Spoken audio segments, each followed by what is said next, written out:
working there? Okay. I show we currently have 52 signed on. So we're going to go ahead and get started. Good morning, everybody. My name is Jamie Warrington. I'm with the Department of Education and School Transportation here in Tallahassee. We want to thank you for attending this morning. I just want to go over a couple of little housekeeping tips for those of you that may never have participated in a webinar before. Charlie, if you'll advance.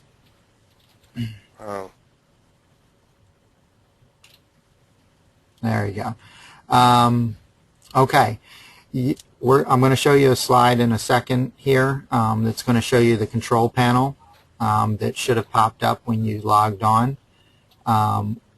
We kind of have time definitive presentation, so as time allows, we'll be able to go ahead and try to address your questions that you might have.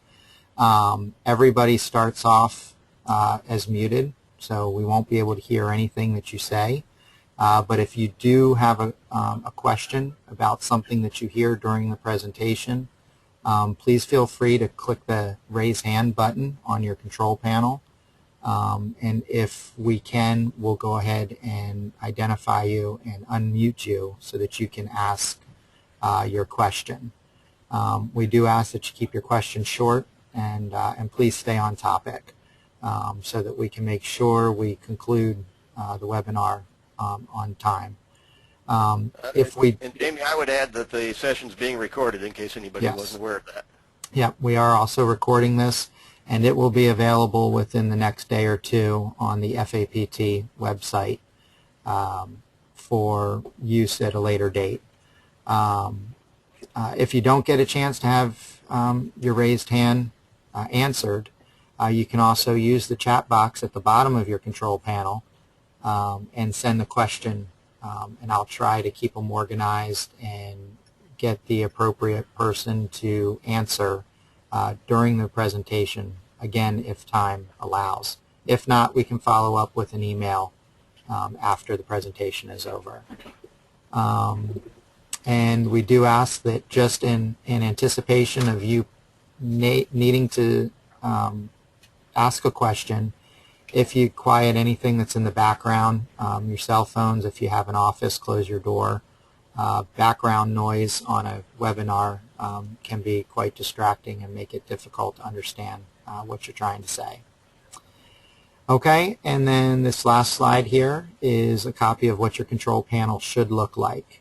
And you can see you can type your question and then identify, just go ahead and send it and I'll get it on my end. There's your raise hand button Charlie's pointing to now. And then, of course, the button above that is your minimize screen to shrink it down or to make it full screen. With that, Charlie, it is all yours. Thank you, Jamie. Welcome, everyone. I'm Charlie Hood, the Director of Student Transportation with the Florida Department of Education. One thing I want to emphasize right from the get-go is that we have, I hope, a very diverse group within our audience, meaning that some of you are from MIS, some of you are from finance offices, many of you are from transportation, and some of you may not know why you're here. But at any rate, we're glad you're with us, and we have those same functional groups represented. Some of you might be from charter schools. We hope we've got a few charter schools people on the call too. We here are trying to mimic that diversity within the presenters and within the presentation, so you'll see that each of us are going to sort of do a panel handoff of the various slides within the presentation as we go through it. I'll probably be covering the majority of the content, but we'll also have Lee Davis will be presenting on the formula, and Candy Garcia will be presenting on the IT aspects, on which I am admittedly the least expert in among all of us, I think. So hopefully I'll learn a few things too. I think we all will. I'm going to let Lee cover the FTE versus FEFP part of it, if you don't mind, Lee. But when we get into your slides, but there are some terminology things we need to talk about, and we'll hit those as we go along. But the main thing I wanted to emphasize is before we start is that it's the transportation reporting. Although a lot of people think of it, quote unquote, as a transportation function, it's really really involves a lot of teamwork. If you don't yet know all the team players within your school district, please make a point to do that. Make sure you know who your MIS people are that deal with this. Make sure that charter schools know how this process works. Every time we send out the survey instructions, each survey, we get a few calls from charter schools that say, I didn't know I could claim transportation, or I don't know who to talk to within my local school district. So as the sponsor of those schools, we would just ask that you reach out to them if you're a school district person and make sure they know who you are, how the process works, and help them to the best of your ability. We appreciate that if they're operating school buses or other and transporting eligible students or other modes that are eligible. All right, quick overview. Greg Aiken, the president of Florida Association for Pupil Transportation and chair of this ad hoc transportation funding group that's really sort of the genesis of all of this, is going to speak to you for a little bit. Then we're going to, Lee's going to talk a little bit about just the real basics of the FEFP transportation formula, because we're not really here today to make you an expert in that, but we think it's important. If you are somewhat new to transportation or don't know about the formula, that you understand that the formula is kind of the end result of all of this, and it's very important that the reporting be accurate and timely in order to produce the formula on time so that DOE can in turn distribute the FEFP dollars. We're going to talk a little bit about the FAPT best practices document that's been developed by the committee, by the work group, and in fact that is 90% of the content within the presentation itself came from that document that the group worked so hard on. And that process that's described will be described. Basically, we've divided it into 4 areas. It seemed logical to us chronologically. All the pre-survey activities and training and so on that has meetings and communication that has to take place, what has to take place actually during survey week, and then the post-survey. And although your drivers may not agree with this, the parts that take place during the survey week are actually the narrowest and the easiest part. It's the parts before and after that really are very time-consuming administratively. The audit documentation, out of all this, what is the auditor, when they come in every 3 years from the Auditor General's office, what are they going to need to see so that you can avoid having to have audit adjustments and getting funding taken away in the future, those kinds of things. And we're going to talk a little bit about the new membership categories, because that's one product of the committee that's been developed that's important. So with that, I'm going to flip the slide, and I'm going to let Greg Aiken start telling you about the FAPT Ad Hoc Transportation Funding Group. Greg? Yeah, thanks, Charlie, and welcome everybody. In April 2012, the Florida Executive Committee decided to put this ad hoc group together to look at the student transportation funding process, procedures, and issues. Our initial objectives were to look at the 2003 report from the legislator funding transportation to Florida schools of choice. Considering the recommendation, we wanted to look at the charter schools to see if we could calculate them under our formula separately from the district's calculation. What we really... Greg, I'm getting a little bit of echo and having a little hard time understanding you. I don't know if there's anything you can do about it. Let me see. Maybe talk a little more directly into the handset if you're not doing that. Yeah, I don't know. Right into the mic. I mean my headphones. Hopefully, sorry about that. But anyways, the funding report, we started looking at it and it was huge. And it was a lot of data we would have to collect. So we, as a group, we narrowed that down and modified for short terms, which we have 2 of those goals that we did meet. First one, next slide, is we developed a best practice guidelines, which we're going to go over today, for districts to consider in establishing and documenting their own collection process. We want to make sure we met 3 data collection points: timely, accurate, and be able to meet the audit standards. And like Charlie mentioned a few minutes ago, we wanted to reduce the complexity of the current data collection process and still meet the requirements of the formula. And like Charlie said, the best practices emphasize a team approach in which all parties, and he mentioned that transportation, finance, and technology services, work together to produce this document and get it up to the state for our approval. Thanks, Charlie. Thank you, Greg. And I think that you will all see that this committee they've met many times, at least once a month.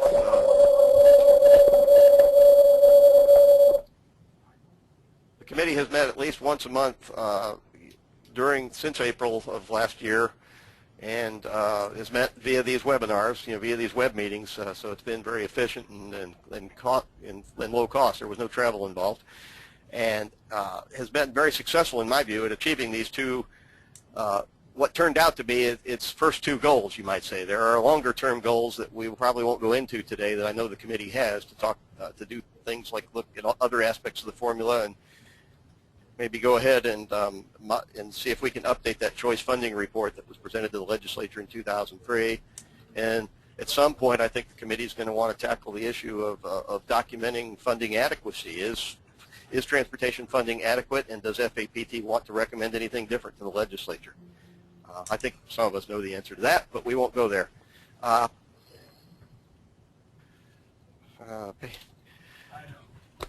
formula, Lee, are you ready to jump in and talk about the formula a little bit?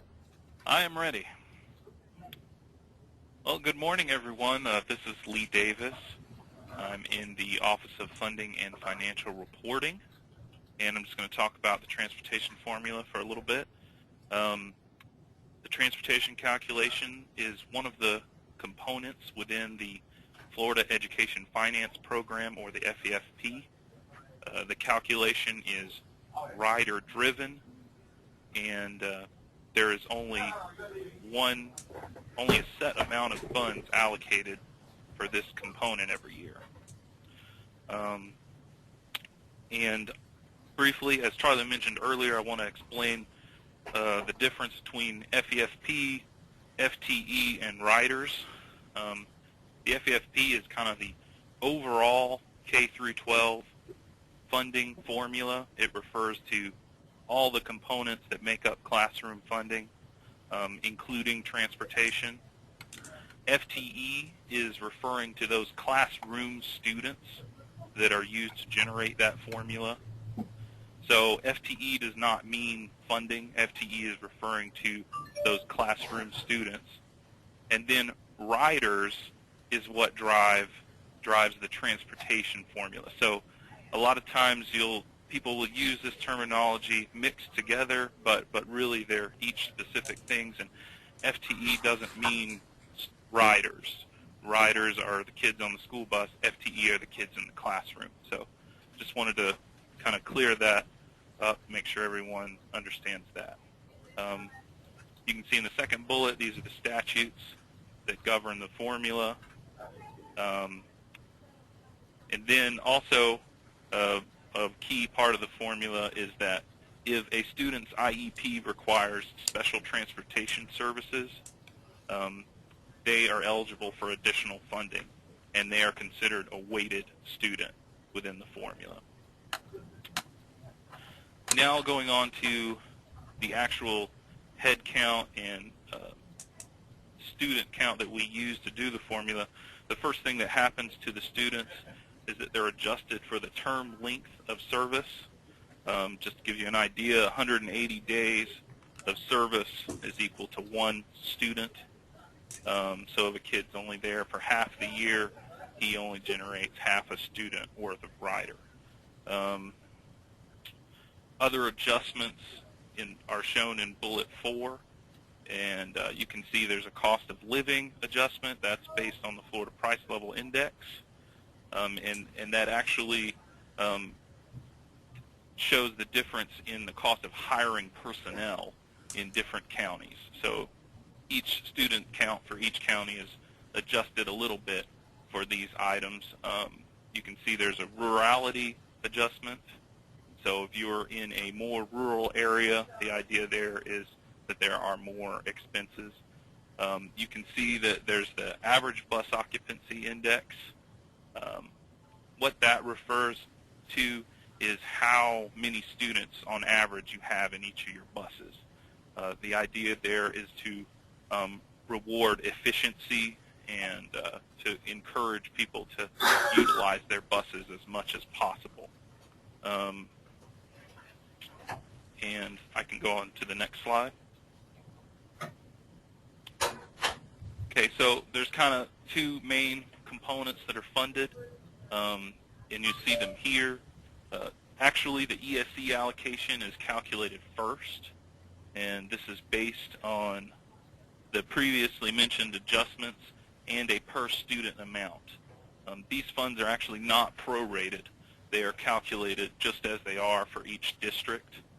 And then what happens is the remaining funds, after paying these funds, go to the base student allocation. And these are all your other kids that do not require special transportation services but still meet the eligibility for funding. So these are not ESE, or actually these include both your ESE kids and your kids that do not require special services. So these are all your kids in the base component. And the remaining funds are prorated based on each district's number of these students. And that's kind of the nutshell of transportation funding. It's based on the number of riders you have and certain conditions that are specific to your district, and also the number of kids that require special ESE services.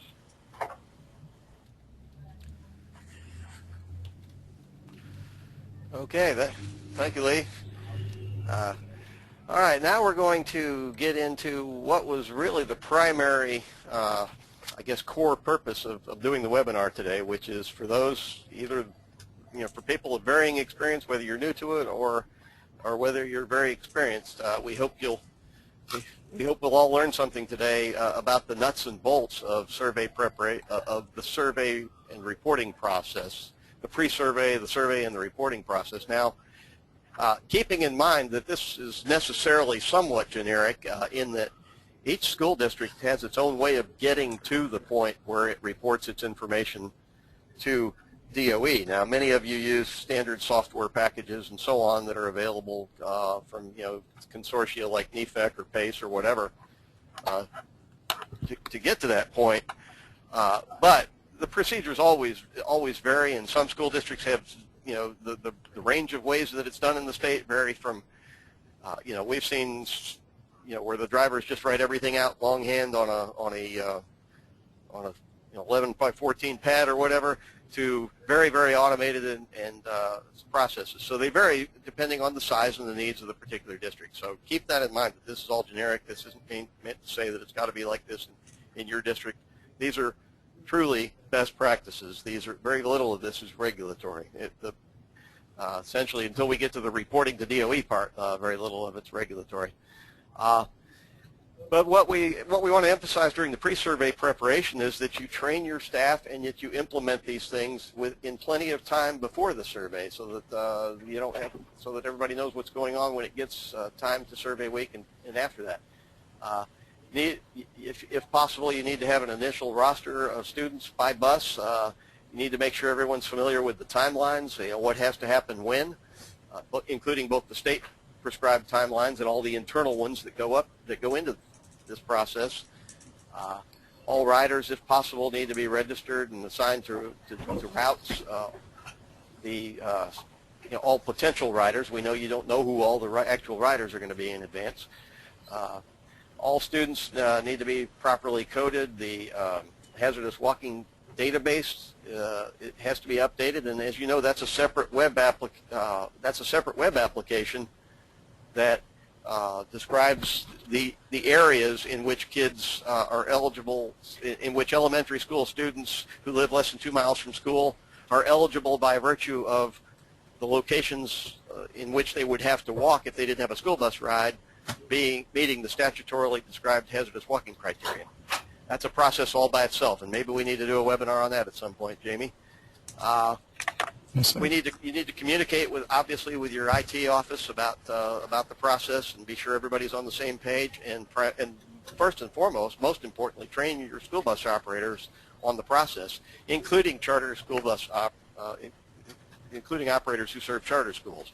And those may be publicly employed, they may be privately employed, as is the case in Duval and Santa Rosa, and some in Miami-Dade and maybe elsewhere. Or they may be with charter schools. So just keep in mind, don't leave any of your bus operators out of the process if at all possible.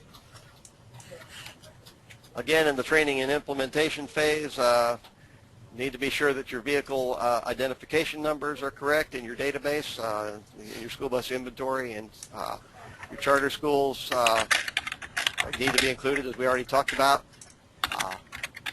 Need to be have some way of being aware of who your courtesy riders are, and we use the term courtesy loosely. I don't actually like that term. I prefer to call it ineligible riders, although there are some ineligible riders that aren't the under 2 mile kids. This is primarily the under 2 mile kids who don't have disabilities and aren't qualified for state funding. So ineligible is probably a better term. I like to avoid the term courtesy because sometimes parents regard the transportation of those children as a right and not a courtesy. Coordinate with public transit in schools if applicable, meaning that if you are in one of those southeastern, primarily southeastern Florida, but maybe also Orange, Pinellas, and others that uses public transit to transport kids to school, you need to be sure you've got the procedures worked out for how you're going to document that those kids rode during survey week, including the 11-day, the 6 days prior, the 11-day window. And again, we need to be sure that your maps are accurately identify attendance zones and hazardous walking areas. And the student registration piece of the pre-survey activities includes your ridership list by route, your student listing, providing blank or write-in sheets for students who are not on the ridership list, because drivers, as you know, will inevitably have some kids show up that just moved in, somehow weren't in the computer. Some districts may not even have computers for that purpose. So, and if you've got kids that are on public transit, make sure you know, to the extent possible in advance, who those kids are, or provide a means of capturing them during survey week. As far as assigning membership codes and those issues, again, these are sort of the best practices in advance kinds of things. If you've got an automated process that can define all those categories, and I've listed the 5 categories here, you'll notice those don't match exactly the current membership categories, but I think you'll see later in the presentation that they do match the new consolidated categories. You can use a manual process to deter, or automated to determine distance from school and basic eligibility. But those things will be audited later, so it's important to do as much advanced work as you can with that. And obviously, we talked about hazardous walking students in assigning membership codes. Here's some of the things that the committee told us as we went through this were some common steps that school districts use. Obviously, operators are given district-generated forms, if at all possible, with the assigned students in advance, so that they know so that they have a process for documenting when they get on the bus. An operator's primary duty, as you know, is to safety and paying attention to the road and the kids around the bus and so on. And so we want the process that they go through to be as unobtrusive as possible and as non-distracting as possible during the survey count period. Instruction, so the more user-friendly and easy you can make the forms and pre-populated and those kinds of things, the better. They need to be instructed in the process, obviously, and so that they know what to expect. And the blank forms need to be provided for those kids who aren't on the district-generated lists. Other best practices, some of this is repetitive, giving them assigned students in advance, providing instruction, providing blank forms, making the forms as simple as possible so that they use a simple indicator such as a check mark or a fill-in bubble sheet or a barcode kind of approach. If you're really if we're really sophisticated, and I'm going to stick my neck out and say 10 years from now this is where we all want to be, although some parents may not agree, some civil libertarians may not agree. I think to the extent that we can capture kids in an automated way is even better. Barcodes, biometrics, whatever we can do in the future, I think will make the driver's jobs a lot easier. And we've talked with some of the routing software companies about those things. They're all interested in it too because they see it as a potential market. Count sheets are obviously have to be inspected by the department staff before they're keyed in and put into the digital or manual counting processes. The operator report itself.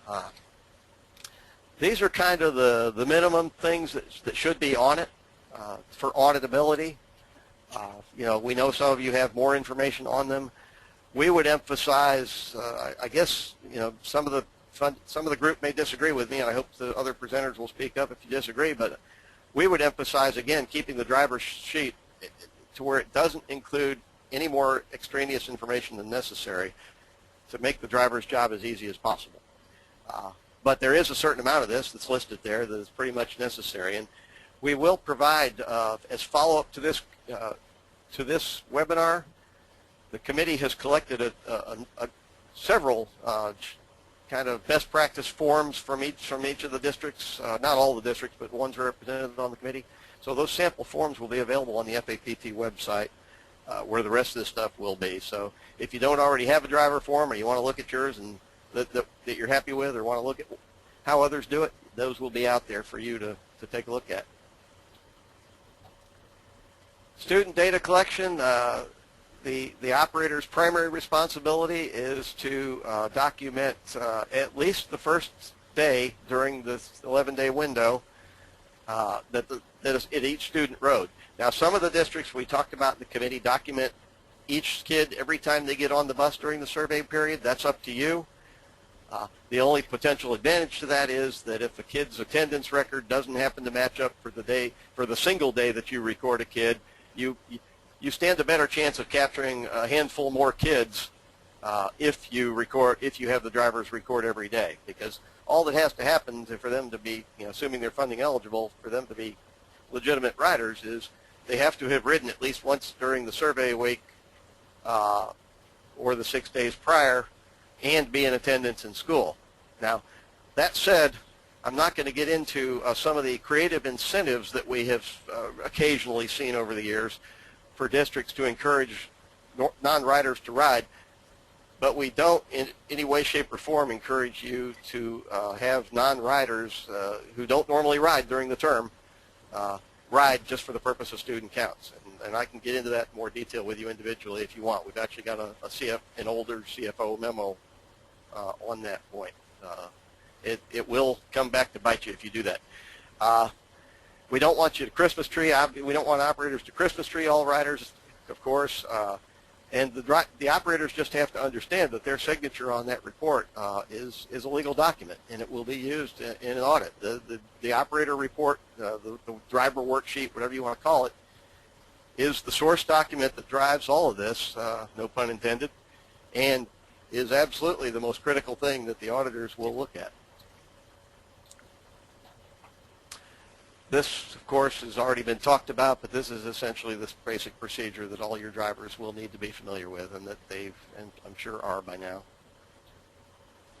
Post-survey review and reporting.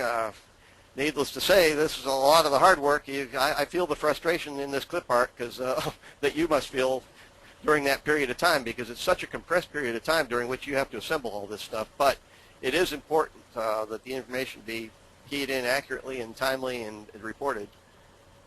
So I wanted to emphasize on this post-survey period that, and Sheila McLeod pointed this out to me, as did Candy Garcia, that we need to be careful that you understand that Sheila's, by the way, on the ad hoc group from Duval, and thank you for that, Sheila.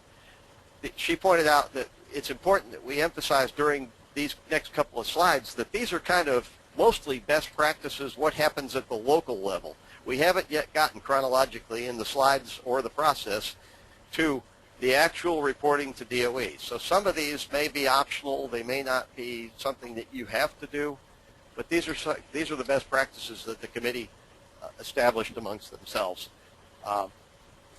Obviously, the ridership data, once it leaves transportation, is transmitted to your local IT department differently depending on how your district operates. Membership categories are sometimes verified at one level or the other. Districts with routing software, have to work to update ridership tables. And you have different processes for your error checking and corrections. you've got issues with withdrawals and enrollments and attendance, student schedules, duplicate records, and those kinds of things, all of which have to be, systematized and hopefully you've got some error reports that make as much of that automatic, that flag as many of those things as possible automatically. The correcting errors is obviously, before you submit to DOE, is obviously critical, if at all possible. The manual or electronic matches need to be made against various records, such as the demographic records, the ESE, your schedules and attendance, your hazardous walking codes, versus the locations, and any inconsistencies noted and worked out and corrected. If there are errors in coding relating to attendance or eligibility, those need to be corrected and new reports run. And the reports that will be produced as the database records are checked against the ridership records, hopefully. So again, these methods all differ, and it's a lot to say, or very little to say about a very lengthy process. Ridership data files, and this is kind of in preparation for state reporting. Need to ensure that the ridership data files submitted from the district transportation office to the district IT office have one record per student, unique by Florida ID number, the student number identifier, matching demographic record, and Candy asked that we emphasize that for students transported to another district to receive instruction, that you submit a student transportation format only. In other words, the other district will be, the receiving district on their instructional end will be handling the rest of it. I think I got that right. Correct me if I'm wrong on that, Mr. Garcia, but in the matching ESE student record, there needs to be one for each ESE transportation record, and obviously the school attendance records need to match with the ridership dates during the survey week. So again, these are best practices. I won't go through these in detail because they're in the best practices document, but these are some of the things that you just need to pay attention to during this process before you submit to DOE. So with that, I'm going to get directly, and this is part 2 of that slide, the various things that have to be included. Sheila pointed out, in emphasizing that some of this is best practice versus some of it being, kind of a base level requirement, that some of the information we've listed here, like the stop ID or the time at the stops, your stop records could be separate from all of this and within transportation only. But we put that on there because as a best practice, it certainly is helpful to have a reliable listing of which students get on and at which stops and when and all those things. Those are the kinds of things that transportation people, of course, know, you have, not per student perhaps, but that the routes and the stop times and all those things, of course, go into that big supplement that goes in the paper right before school starts. And I only see the one from Leon typically, but I can tell you Leon does a really, really good job with their public information and getting their information out prior to school starting. The parents pretty much know where their kids should be getting on the school bus stop, and I'm sure all of you do that. The final check by district IT, correcting any errors in the ridership file, and from there I'm going to let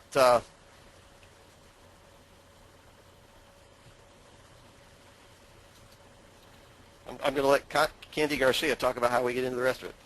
Candy, you're up. Yeah, thanks, Charlie. My name is Candy Garcia. I'm the new Educational Data Warehouse Metadata Administrator. For all of you, just to let you know, I'm the new Ruth Jones. What you see in front of you basically is the student transportation format that's required for transmission, surveys 1 through 4. As you see the layout in front of you, nothing really has changed.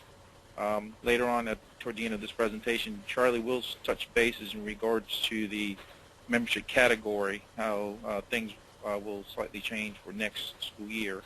But everything that all the districts do in preparation leading up to the transmission, everything you do internally as far as getting that data into your primary student information system, doing your processing, doing the pre-editing to try to clean up all that information as best possible before that initial transmission.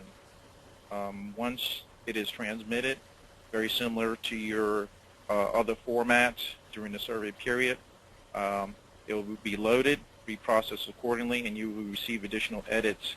So if any other errors pop out, it will give you the opportunity to clean up that information. We can go to the next slide. And basically, what I've already stated is what you see in front of you. We received that electronic file up here where every report is provided. You do get your validations, and that process is repeated during the survey window, and you will continue doing that until everything's pretty much fairly clean. But if any questions come up, then feel free to contact me. My name is on the website. If you got any questions with regard to the reporting of this transportation data. Thank you, Candy. And I would add, we did talk about the what I call the quote unquote reconciliation process that we go through here at DOE. But many of you know that following the close of the survey processing period of the reporting processing period, we here at DOE look at various indicators of both the funding and the ridership, both base riders and the ESE weighted riders, and the number of buses in service.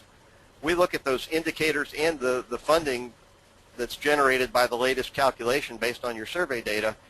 And when there are variations in any of those things of more than 5% from the prior comparable survey, meaning survey 2 of last year versus survey 2 of this year, let's say, then we contact you and we say, hey, you may want to look at this and be sure you got it right. We want to be sure that we do as much sort of, I call it pre-auditing as we can, or reconciliation. And I think it's been helpful. I mean, we hate to bug you with that kind of thing, especially since we know it's a very compressed process and it's hard to get all this information right under the timelines that we've got. But districts generally do a good job of it.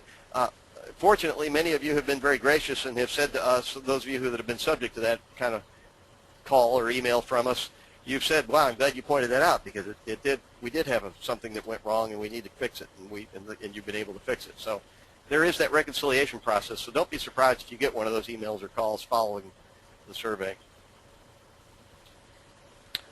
As far as records and documentation, obviously student eligibility is one of the, what I call the three big, these are the three biggies highlighted in blue. Student eligibility, do they meet the criteria for being claimed for funding? And we'll talk about the membership categories in a little bit. The student ridership and school attendance, and I emphasize and because it's not or, it's and so you need to make sure those match up, because the auditors will look at that. And an approved conveyance, was the transportation in an approved mode or vehicle type. This doesn't come up very often, but we do sometimes have the occasional skirmish where we find out that some user was mistakenly using a non-school bus type bus vehicle, like an airport shuttle bus or something, and we say, hey, not only is that in violation of the safety regs and rules in 1006.22 and 1006.25, but by the way, it's not an approved conveyance for the purpose of funding. So, there's only a limited number of alternatives to a school bus, including public transit or what's called in the instruction general purpose transportation, passenger cars, privately owned passenger cars used to transport students with disabilities or who are isolated, that kind of thing. Or 99% of the kids, or whatever percentage, are in yellow school buses that meet all Florida specs. So that's an important piece of that. Audit documentation, obviously there's probably a lot more than we've listed here, but you need to have some contemporaneous documentation of that you maintain, that you archive, of the student's home address at the time of the survey, because that's critical for eligibility purposes. Prevent duplication of students. I think most of you probably have automation that does that, so that you don't accidentally double claim a particular student. Because, for instance, if you're claiming a kid center to center and they rode in the morning or the afternoon, they can't be claimed twice. Documenting the eligibility category, of course, that's one of the biggest issues that auditors tend to have in our experience when they have findings, is that not so much that the eligibility category was, was wrong, but they're still funding eligible, but that some kids were claimed as being funding eligible versus others who weren't. And, and obviously the categories define which groups of kids are funding eligible and which aren't. And here they are, the new membership categories. And this, unless something crazy happens that we're not expecting, this is still under review, as I understand it, Candy, by the MIS directors around the state. But we're not anticipating, this thing's been so completely vetted, to our knowledge, both within the department and through, through FAPT and others as the users, that we don't think we're going to have any big surprises here. So 99% chances are when you get the Student Transportation General Instructions for 2013-14, you'll see these changes. And what this essentially does, the easiest way to explain it is that we now have consolidated. We haven't changed any kid's eligibility in any way. What we've done with this is we've consolidated the membership categories such that you've got what I call five basic categories. And I'm not, if you can take your eyes away from the slide for a second and just kind of key on the words, the five categories are, we've retained the breakout in the new category, or in retained category F. We've retained the breakout F for teenage parents and infants, because we still need to capture who those students and babies and infants are. We've retained category G for hazardous walking, because that's a statutorily defined category that we still need to be able to break out. And those are the only two that are retained unchanged.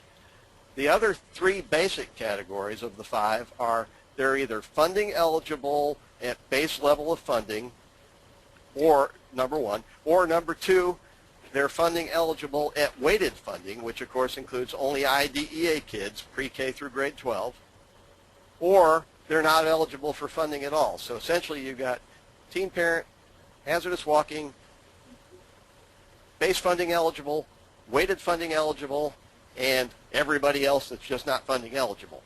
And these, categories you see here where we've listed the current 2012-13 and prior, don't get confused by those letters, because those letters will no longer exist.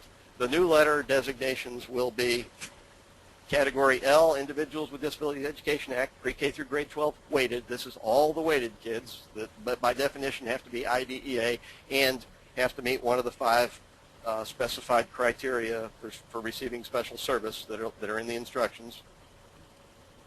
Category F, the same, hasn't changed, teen parents. Category G, hazardous walking, hasn't changed. New membership category M, and this is where the majority of your kids, the vast majority, are going to fall, including kids with disabilities who don't receive special weighted funding.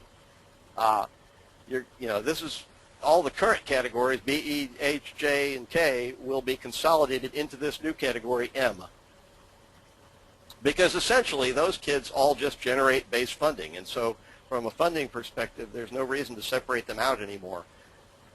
And that's why the Auditor General hasn't heretofore gotten all that excited when you put a category kid, current category kid B, into current category H, because they're both unweighted and they both generate the same amount of money. So the discrete designations that we've had up till now and including now haven't been as big an issue as when you have put a kid in either in a weighted category where they didn't belong there, where they're generating more funding, or an ineligible kid in one of the categories that generates funding or something like that. So I know it's hard on a big webinar like this to be interactive and to answer all the questions relating to that, but if we have any, please let us know via the chat window, or raise your hand, or those kinds of things. But I just wanted to emphasize that, because that is new and different, and we haven't had much pushback from it. I think everybody recognizes that once they get over the programming changes or whatever are necessary to implement it, that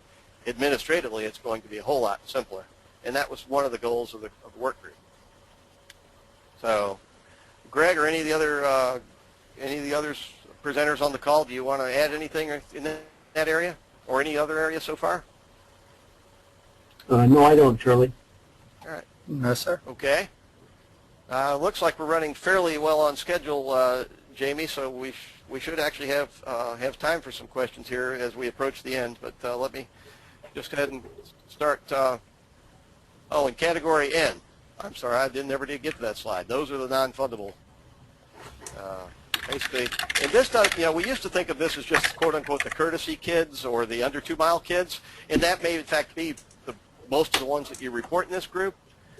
But we also have kids like children who are going to special programs in the summer under 21st Century Learning grants, where they're being funded under a grant by the feds and aren't eligible for state for state or local FEFP funding. So I think it's important to understand that this category try to think of this category as being a little broader than just under 2 mile kids. It's anybody who, for whatever reason, is not FEFP fundable.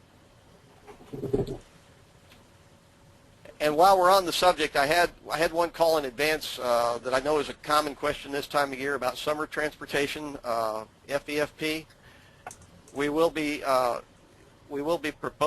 introducing some changes in that will become effective officially with the June of 2014 survey.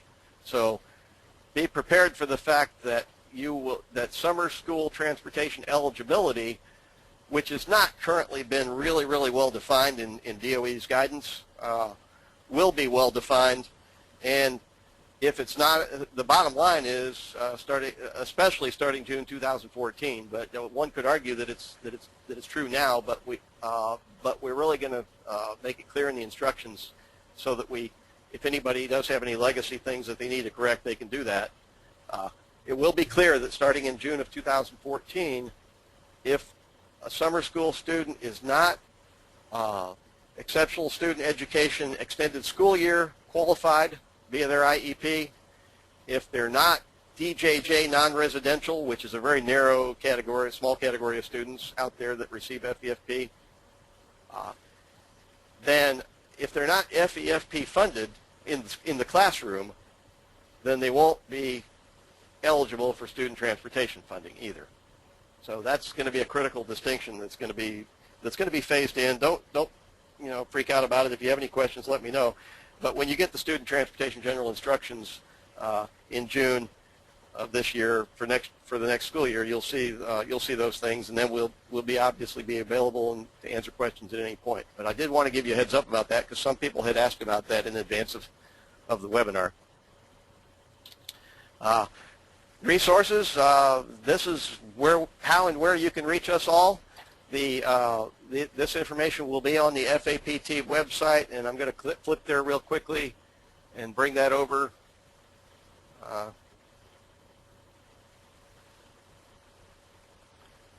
This is the FAPT website. If you go over here to this little link on the left side of the page that says Funding Working Group, you will see a number of the things we've talked about here. The best practices for student transportation ridership,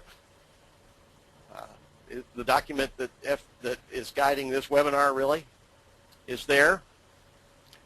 The consolidated membership, this is basically just a copy paste of, my slide was copy pasted from this, so you'll see that. You'll see a bunch of sample forms and procedures from districts once we get them put out there. They're not there yet. You'll see the Student Transportation General Instructions link, this is the link to the funding office website. And if you go down here to transportation, right here, you'll see the availability of all the student transportation general instructions, which the current 2012-13 version is right there. Trying to make this stuff as accessible as possible. And again, once we've got this webinar recorded and out there, you'll see the webinar link as well. So I encourage all of you to go there whenever you need anything as follow-up to this. Our office, DOE.org/transportation.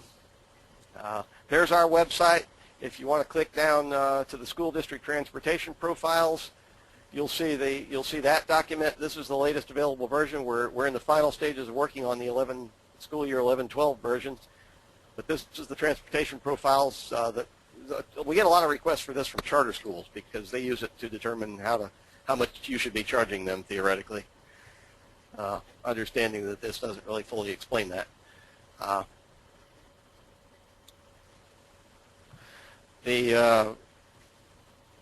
And then we've already been through the funding and financial, and then the EIAS website where you'll find everything relating to their office, and you know, Candy may have to guide you through what's available on that website relative to transportation, but there it is.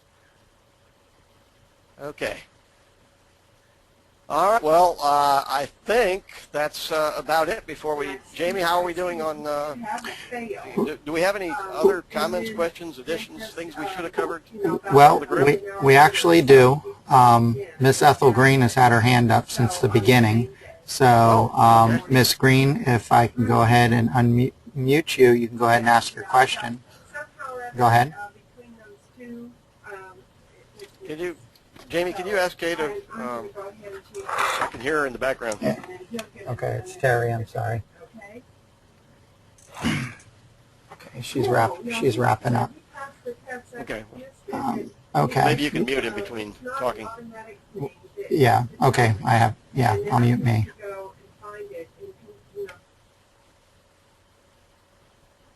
So we had a question from Ethel Green. If you're still on the webinar, I think Jamie's in the process of unmuting you where you can talk. She is unmuted. Ms. Green, do you have a question? Okay. Charlie, I do have a couple of questions that came in that I told him we would respond via email, maybe for Lee.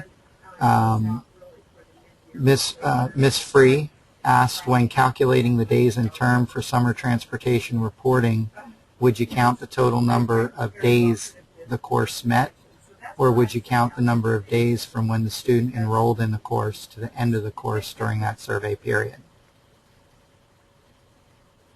You'd be surprised. Yesterday, this is Lee. I think we could respond to that via email, but the way I believe it would work would be however long the transportation services are and then they no longer shop on for that summer program.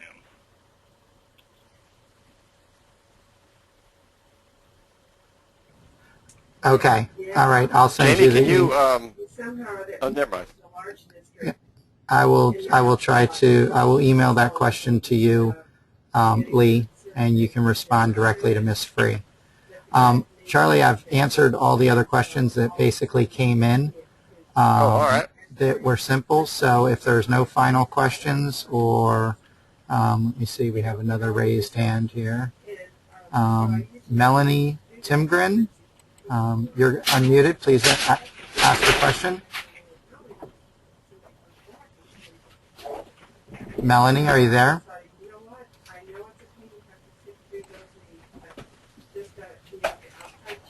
Okay. I'm gonna. Let's try Ruth. Ruth Fulgham, do you have a question? Yeah. Can you hear me? Yes, ma'am. We Yeah. can hear you. Okay. Well, what I'm wondering is, I have been asked several times when we go through an FEFP audit, is there a way to estimate the funding adjustment that will come out a year or two from our audit that we will know for budgeting purposes? Because the Auditor General's office doesn't give us an amount. We have to wait until it comes out. Yeah. And we don't know how to estimate that. Is there someone that can help with that? Ms. Fulgham, I would say probably the best way for you, this is Charlie Hood, I would say probably the best way for you to do that is you say an estimate, maybe I should call it a guesstimate, but Right.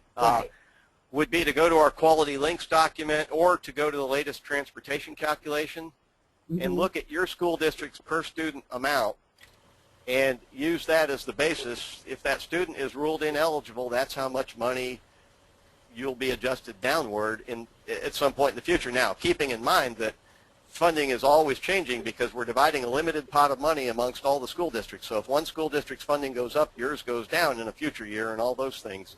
Wow. So it's a little bit of a moving target, but that would at least get you in the ballpark of, if you know your district is generating approximately, $350 a year from the FEFP, if you lose a kid, you're going to lose that much at some point.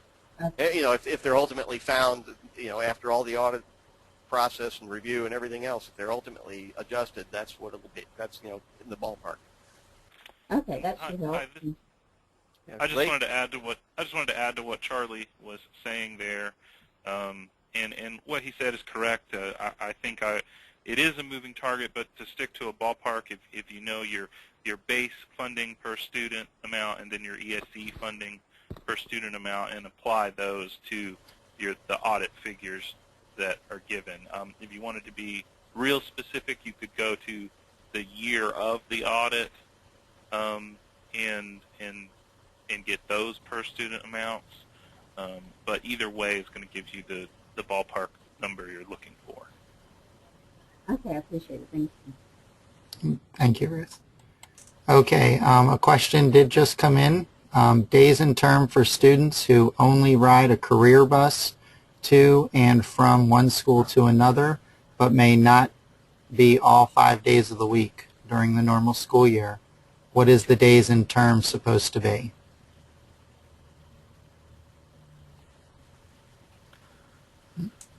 Lee, do you want to answer that one? I think we probably need to get that in an email, just because that's a little outside my expertise. Okay. Yeah. In general, I would say the days in term would be the days in term of the program itself to which schools are transported. So if that career ed program is only being offered 1 day a week, it would be 180 divided by 5, kind of thing. And if it's offered for both terms, of the school year. That make sense? With that, yeah, I would agree with that. With that, we have. Okay. I mean, that has been the general guidance or answer that we've provided, when asked that in the past. Okay. Okay. Charlie, I don't have any. Oh, wait a minute. Okay, I don't have anything else that's come in. Okay, well, thank you very much, Jamie. I want to close by thanking Greg Aiken and the rest of the committee members who represent all the different program areas from around the state. Especially Greg, because he and his assistant Linda Moore have done the heavy lifting with regard to keeping track of the committee's work and reviewing documents and keeping up with minutes and everything else. And any of you who've been involved in a process like this know that there's a lot of work that goes on in between the meetings, and Greg and Linda have done the heavy lifting with that. So thank you so much, Greg, for being a fair and balanced kind of a leader of this process. We very much appreciate the partnership that we've got with FAPT. I know all the program areas have that with their respective state associations, and we're very fortunate at DOE to have that sort of symbiotic relationship between our state association and our agency. So that's a great thing. Greg, or any of the others, do you want to add anything before we close? Because we're almost up on our prescribed time. I just want to thank everybody for listening in today, and thanks for your comments, Charlie. Thank you all. We had about 100 people on the call today, and that's. I hope it's been valuable to you. Please let us know if there's any way we can help as follow-up. And with that, we'll sign off. So long, everybody. Thank you.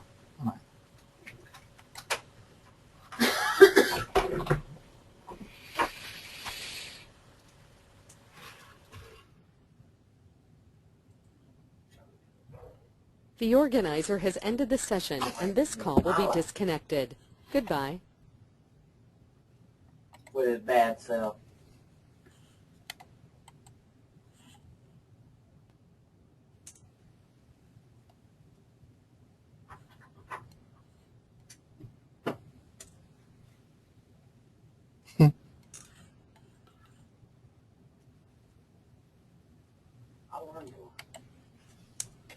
I learned a whole bunch. Were you on the receiving end? I was. How's it going? That's what me talk. That was Terry's phone call. Yeah, I know. Yeah, I understand. It's no problem, believe me. And I was like, You heard me right. There's nobody blaming anybody. It just happens. I was like, it's just one of the dangers of working in a cubicle environment. exactly. Anyway, maybe next time we'll find you an office. Of course, I know you like to be in front of your I computer. think they got some good information out of it. I mean, it was valuable. I hope so. Yeah. I mean, That's a good thing. kind of a quick. Then you had all those people on there with you that answering, you know,